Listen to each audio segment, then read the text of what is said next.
Hello students. In SST we are discussing Geography chapter 4 Agriculture. In this chapter we have already discussed about some points like as what is the meaning of agriculture, types of farming, some major crops in India. So in this lecture we have discussed some more crops. So you should have to be prepare own notes about remaining crops like tea, coffee, horticulture. So you must have to be read about the tea and coffee, and you should write its required climate in India and which states are famous for production of these two crops. So now let me move to the next point, that is the horticulture. Horticulture, its meaning is the production of fruits. Horticulture का मतलब होता है कि fruits और vegetables का production करना। तो हम जो भी फ्रूट्स और वेजिटेबल प्रोड्यूस करते हैं that is called as the horticulture. तो in 2016, India was the second largest producer of fruits and vegetables in the world after China. China के बाद इंडिया का सेकंड नंबर आता है फ्रूट्स और वेजिटेबल्स के प्रोडक्शन में। India is a producer of tropical as well as temperate food. कि India आपकी ट्रॉपिकल और टेम्परेट क्लाइमेट्स में उगने वाले फ्रूट्स को आसानी से प्रोड्यूस कर पाती है क्योंकि यहाँ का क्लाइमेट उस तरह का मैनेज हो जाता है। Mangoes of Maharashtra, Andhra Pradesh, Telangana, Uttar Pradesh and West Bengal, orange of Nagpur and Cherrapunji is come in the Meghalaya states, bananas of Kerala, Mizoram, Maharashtra and Tamil Nadu, lychee and guava of Uttar Pradesh and Bihar, pineapple of Meghalaya, grapes of Andhra Pradesh, Telangana and Maharashtra, apples, pears, apricots and walnuts of Jammu and Kashmir and Himachal Pradesh are in great demand the world over. कि India में कुछ ऐसे fruits हैं जो specially किसी states में पाए जाते हैं और उनकी डिमांड पूरे वर्ल्ड में होती है, जैसे महाराष्ट्र, आंध्र प्रदेश, तेलंगाना और उत्तर प्रदेश, वेस्ट बंगाल में मैंगोज़ का प्रोडक्शन। यहाँ इस स्टेट्स में प्रोड्यूस होने वाले मैंगोज़ की डिमांड पूरे वर्ल्ड में फेमस है।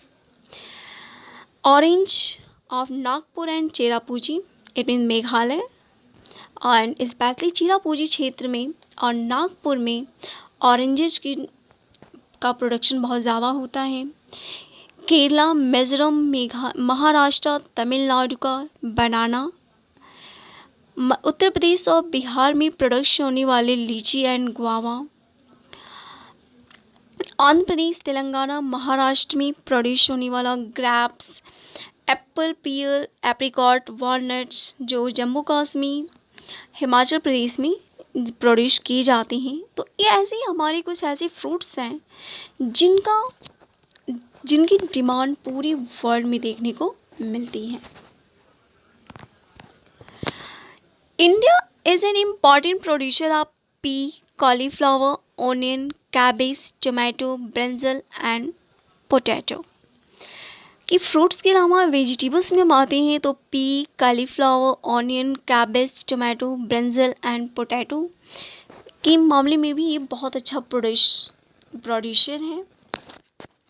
Now there are some other crops which comes in category of non food crops. Non food crops का मतलब ऐसे क्रॉप्स जिनका प्रोडक्शन हम करते तो हैं लेकिन उनका यूज़ खाने के लिए नहीं होता है, जैसे राइस, व्हीट, पल्सेस। ये हमारे ऐसी क्रॉप्स हैं जिनका प्रयोग हम अपने खाने पीने में करते हैं। लेकिन कुछ ऐसे भी होते हैं जिनको हम नॉन फूड के रूप में इस्तेमाल करते हैं, जिनका प्रयोग सिर्फ कमर्शियल बेस्ड के लिए वो इम्पॉर्टेंट होते हैं। सो रबर, कॉटन, फाइबर क्रॉप्स। तो आपके रबर और फाइबर क्रॉप्स ये ऐसी क्रॉप्स हैं जिन्हें हम नॉन फूड क्रॉप्स कहते हैं। तो आप लोगों को इसमें रबर के बारे में, इनका टेम्परेचर ध्यान में देना है, इनका स्टेट्स कौन कौन से हैं। फाइबर क्रॉप्स में cotton, jute, hemp, natural silk, ये हमारे कुछ इंपॉर्टेंट फाइबर क्रॉप्स हैं। और एज वी ऑल नोन कि सिल्क फाइबर को प्रोड्यूस करने के लिए सिल्क वर्म का इस्तेमाल किया जाता है। सो सिल्क वर्म को प्रोड्यूस करके सिल्क वर्म के थ्रू सिल्क फाइबर का प्रोडक्शन करना, ये हमारा सेरीकल्चर कहलाता है। इट मीन्स, कहने का मतलब क्या कि हमको सिल्क फाइबर चाहिए, उसके लिए हमें सिल्क वर्म की ज़रूरत है। सिल्क वर्म को हम रेयर करते हैं, उनको पालते हैं, और इनके पालने पोसने की या रेयरिंग की जो प्रक्रिया होती है, इसे सेरीकल्चर के नाम से जाना जाता है। सो इसमें आपका सबसे इम्पॉर्टेंट है कॉटन, जूट। सो इनके बारे में भी, इनका टेम्परेचर, इनकी रिक्वायर्ड सॉइल, इट मीन्स इनका क्लाइमेटिक कंडीशन क्या होनी चाहिए, इनके लिए फेमस स्टेट्स कौन कौन से हैं। So you should have to be learn about them.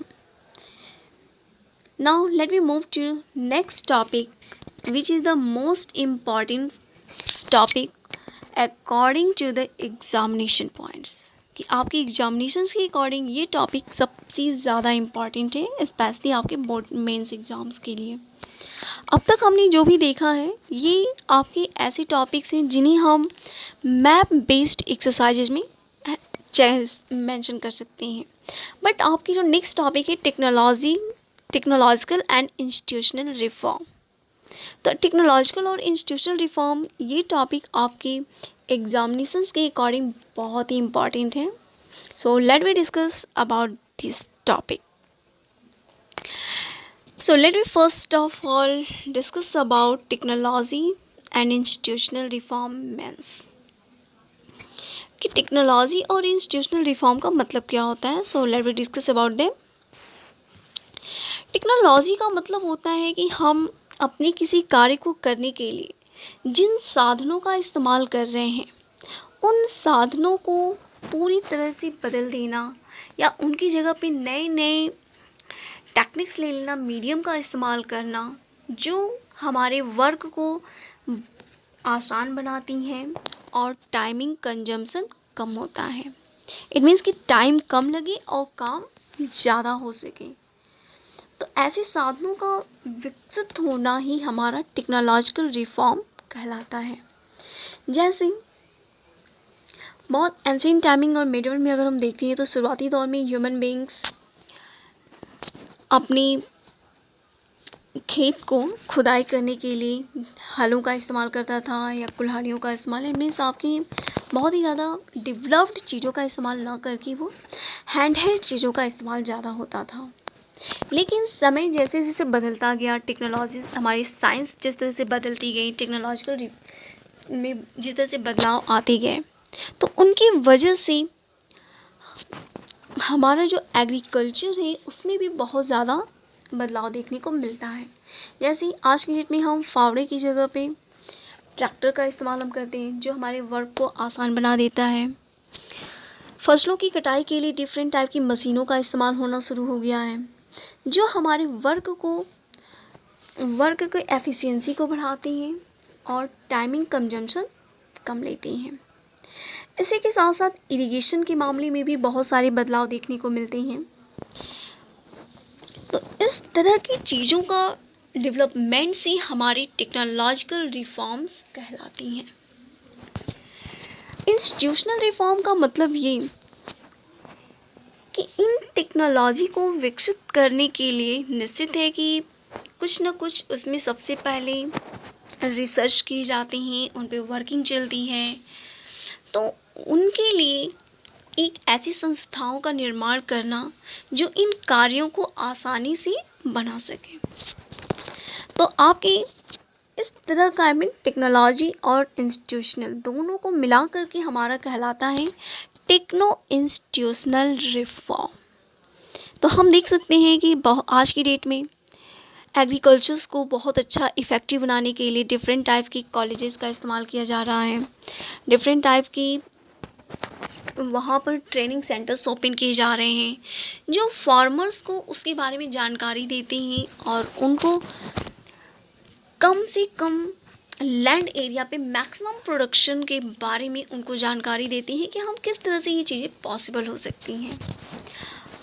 तो हमारी सॉइल के बारे में भी कि सॉइल किस तरह से उनका टेस्टिंग कराना, उनमें जो भी चीज़ों की कमी आ रही है उनकी आपूर्ति कराने के लिए भी हमारे पास बहुत सारे ऐसे इंस्टीट्यूशनल चीज़ें देखने को मिल रही हैं। So let me discuss about them.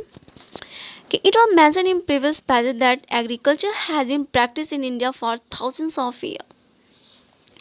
Sustained uses of land without compatible techno-institutional change have hindered the pace of agricultural developments. कहने का मतलब ये कि आपका टेक्निकल इंस्टीट्यूशनल चेंजेस जो हमारे आ रहे हैं वह हमारी सस्टेनिंग को बढ़ाती हैं और उनको धीरे धीरे कॉमर्शियल लेवल पे लाने की कोशिश कर रही हैं। तो इस तरह से हम देख सकते हैं कि एग्रीकल्चर डेवलपमेंट्स हमारे लिए कहीं ना कहीं सामने ज़्यादा इम्पॉर्टेंट रही हैं। तो ये techno institutional reform agriculture development में एक इम्पॉर्टेंट रोल निभाती हैं।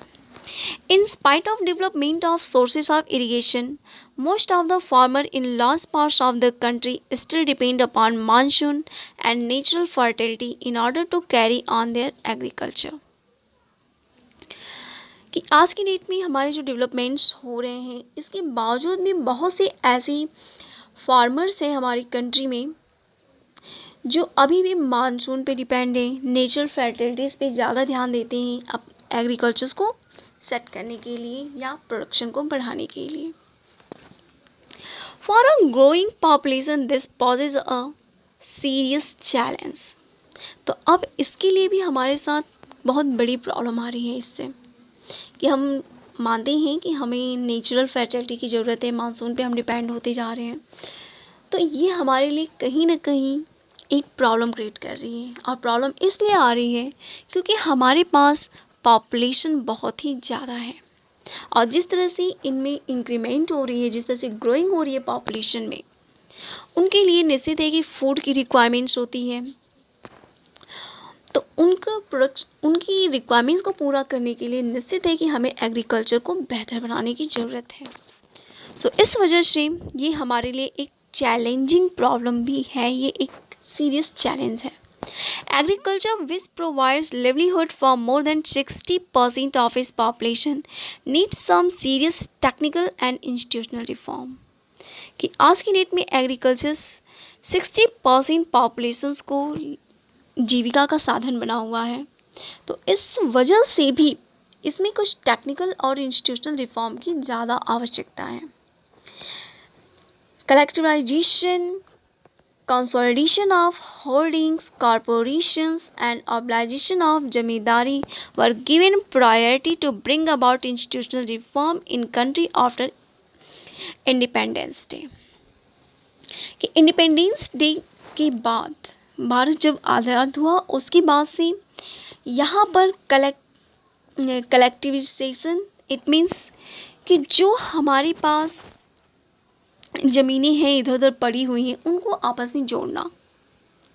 कंसोलिडेशन ऑफ होल्डिंग्स कि उनके जो होल्डिंग है इट मीन्स जो हमारे खेत इधर उधर बिखरे हैं उनको मिक्स करके एक कर देना। जैसे होता क्या था कि बहुत पहले समय में कि कुछ छोटा सा खेत का टुकड़ा हमारे एक जगह होती है, कुछ एक लॉन्ग डिस्टेंस के बाद छोटा सा टुकड़ा कहीं और पे हो। तो यहाँ पर गवर्नमेंट्स ने क्या एक स्टेप उठाया कि उन जो छोटे छोटे जो टुकड़े अलग अलग इधर उधर फैले थे एक ही पर्सन्स की नेमिंग पे, तो उनको एक ही जगह कलेक्ट करके उनको जो है उस पर्सन के नाम पे रजिस्टर करा दिया गया। तो इससे हुआ क्या कि जो लैंड एरियाज़ हैं वह एक जगह हो गई, जिनसे उन पे काम करना आसान हो गया, मशीनों का इस्तेमाल करना भी आसान हो गया। इसके अलावा जमींदारी प्रथा को ख़त्म करके एक कॉरपोरेशन या एक कोऑपरेशन की भावनाओं को विकसित करना, ये सारी चीज़ें आपकी इंडिपेंडेंस डे के बाद इंडिया में मिलती हैं। Land reform was main focus of our first 5 year plan. The right of inheritance has already led to fragmentation of land holding, necessitating consolidation of holding. यहाँ पे लैंड रिफॉर्म जो first 5 year plan थी, independence जब हमको मिली, जब हमारी देश हमारा आज़ाद हुआ, तो उस समय वहाँ के लीडर्स ने मिलकर के एक प्लानिंग की कि नेक्स्ट 5 years में हमें कौन कौन से कार्यों पे ज़्यादा फोकस करना है। तो उसमें उस पहले फर्स्ट 5 year प्लानिंग में लैंड रिफॉर्म को भी शामिल किया गया था। राइट ऑफ इनहेरिटेंस ने भी कहीं ना कहीं जो कंसोलिडेशन ऑफ होल्डिंग्स है, ज़मीनों पे लोगों की राइट्स है, उनकी जो संपत्ति का जो अधिकार है, ये उनको क्या कर रही है कि वो छोटे छोटे भागों में डिवाइड करती चली जा रही हैं। इस वजह से लैंड रिफॉर्म की ज़्यादा ज़रूरत पड़ी। The laws of land reforms were enacted but the implementation was lacking और ल्यूकवार्म। कि आपकी जो लैंड रिफॉर्म्स जो रही हैं, जो उसके लिए जो नियम कानून बनाए गए थे, वो इनएक्टिव ही थी, यानी बहुत आज के डेट में उनका ज़्यादा वर्क नहीं होता है उन पे। उनका जो इम्प्लीमेंटेशन है वह भी बहुत ही ज़्यादा लैक करता है, वो पूरी तरह से सेटिस्फाई नहीं कर पाता है। हमारी जो रिक्वायरमेंट्स हैं उसके अकॉर्डिंग वो पूरी तरह से चल नहीं पा रही हैं। The government of India embarked upon introducing agricultural reform to improve Indian agriculture in 1960 to 1970. So 1960 to 1970 के बीच में गवर्नमेंट ऑफ इंडिया ने एग्रीकल्चर रिफॉर्म्स को इम्प्रूव करने के लिए, जिससे कि इंडियन एग्रीकल्चर बेहतर हो सके, उसके लिए एक एग्रीकल्चरल रिफॉर्म सामने आई। और उसी के साथ जुड़ा हुआ है हमारा ग्रीन रिवॉल्यूशन, वाइट रिवॉल्यूशन। तो इन्हीं के बारे में हमको देखना है। The green revolution based on the use of package technology and the white revolution व some of the strategic initiative to improve the lots of Indian agricultures. तो इसमें हम देख सकते हैं कि हमारा ग्रीन रिवॉल्यूशन, जिसमें टेक्नोलॉजी का इस्तेमाल करके जो हमारी प्रोडक्शन है उसको और बेहतर बनाना, उनको बढ़ा देना। वाइट रिवॉल्यूशन ऑपरेशन फ्लूड्स जो हमारी आ रही हैं तो उनको रोकना। तो ये हमारी वाइट रिवॉल्यूशन थी, जिसने इंडियन एग्रीकल्चर्स को बढ़ाने में एक अच्छी भूमिका निभाती है। But this to lead to the concentration of developments in few selected areas. कि इनका जो इफ़ेक्ट है ये ऑल ओवर इंडिया में ना होकर के कुछ सेलेक्टेड रीजन्स में ही देखने को मिलती हैं। सो in 1980s to 1990, a comprehensive land development program was initiated, which include both institutional and technical reform. So, इस प्रॉब्लम को दूर करने के लिए, इट मीन्स कि वो हर एक एरिया को कवर कर सके, इसके लिए इंस्टीट्यूशन बनाए गए, कुछ टेक्निकल रिफॉर्म्स भी इंडिया में लाए गए थे। इसके साथ ही साथ क्रॉप इंश्योरेंस का भी सामने आया कि अगर ड्रॉट हो रही है, फ्लड्स है, साइक्लोन्स है, फायर या डिजीज़ की वजह से किसी तरह की कोई प्रॉब्लम आ रही है ग्रामीण बैंक में, तो वहाँ पर क्रॉप इंश्योरेंस की भी सुविधाएं गवर्नमेंट्स के द्वारा प्रोवाइड की गई हैं। इसके साथ ही साथ उनको और बेहतर बनाने के लिए, इनमें से एग्रीकल्चर को और अच्छा बनाने के लिए, लोगों को मोटिवेट करने के लिए वहाँ पर एग्रीकल्चर लोन की भी सुविधाएं दी गई हैं।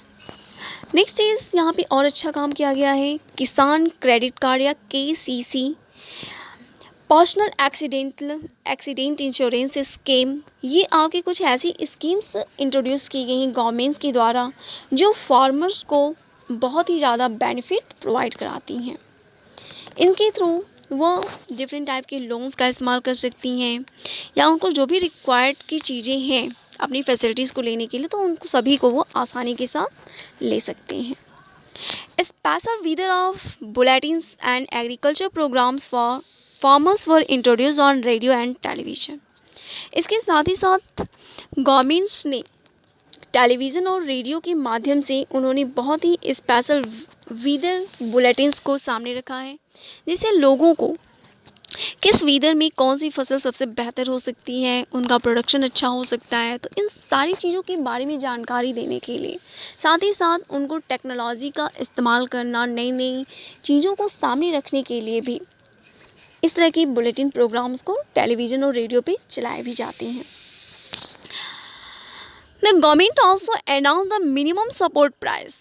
मिनिमम सपोर्ट प्राइस का मतलब ये कि जस्ट किसी एक खेत में जो प्रोडक्शन हो रहा है, तो उसको मार्केट में अगर हम बेचने जाएं, या कोई भी किसान अगर उसको मार्केट में लेकर बेचने जा रहा है, तो ऐसी कंडीशन में उसके पास एक मिनिमम प्राइस होनी चाहिए। गवर्नमेंट्स के द्वारा वो डिसाइड होगी कि इससे कम प्राइस पे वो अपनी क्रॉप्स को या अपनी जो प्रोडक्शन है उसको वो नहीं बेच सकता है। उससे हायर पे ही वो बेचेगा, वो मिनिमम प्राइस पे नहीं, उस मिनिमम प्राइस जो डिसाइड की गई उससे कम पे वो नहीं बेचेगा। और ना ही कोई भी पर्सन या मार्केट्स में कोई भी पर्सन उसको फोर्स कर सकता है उस मिनिमम प्राइस से कम पे बेचने के लिए। रिमरेटिव एंड प्रोक्योरमेंट प्राइजेस, ये आपके डिफरेंट टाइप्स की स्कीम्स हैं जो किसी खास कंडीशन में अगर बहुत ज़्यादा दिक्कत आ रही हो या किसी भी वजह से प्रोडक्शन अच्छा नहीं हुआ है, तो उन पे वो लगाई जाने वाली कुछ प्राइजेस हैं जो उनको, आपके फार्मर्स को अच्छा सपोर्ट देती हैं। तो इस तरह से गवर्नमेंट्स ने अपनी तरफ से कोशिश करके उनको ज़्यादा ध्यान में रख रही है। Now next, contribution of agriculture to the national economy, employment and output, कि आपका एग्रीकल्चर का नेशनल इकोनॉमी में, एम्प्लॉयमेंट्स में और उसकी आउटपुट में क्या कंट्रीब्यूशन है। So we will discuss about this topic in next video.